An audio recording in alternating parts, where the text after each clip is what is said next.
আমার বাড়ির প্রত্যেকেই মাটন খেতে ভীষণ ভালোবাসে, কিন্তু দামের জন্য বাড়িতে সবসময় হয় না। আর যখন হয় তখন আমি ঠিক এইভাবে মাটনটাকে রান্না করি। তো চলো সেই রেসিপিটাই আজকে তোমাদের সঙ্গে শেয়ার করি। ফার্স্টে কড়াইতে দিলাম তেল, তেল দিয়ে অল্প একটু চিনি আর গোটা গরম মশলা দিয়ে ভালোভাবে ভেজে নিতে হবে। এরপর দিতে হবে পেঁয়াজ কুচি। পেঁয়াজটা যখন একদম লাল লাল হয়ে যাবে তখন দিলাম রসুন বাটা, কাঁচা লঙ্কা এবং আদা বাটা, এবং মশলাটাকে ততক্ষণ অবধি ভালো করে ভাজতে হবে যতক্ষণ অবধি কাঁচা গন্ধটা একদম চলে যাচ্ছে। এরপর আমি দিয়েছিলাম টমেটো কুচি, আর তার কিছুক্ষণ পরে লঙ্কা বাটা এবং জিরা বাটা।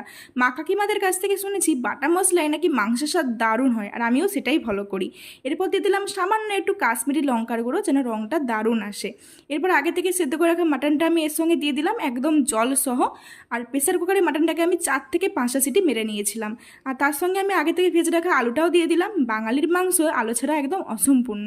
এরপর আমাদেরকে ভালো করে মাংসটাকে কষিয়ে নিতে হবে, এবং জলটা একদম মরে গেলে গরম জল অ্যাড করে ফুটিয়ে নিলেই রেডি। দারুণ হয়েছে।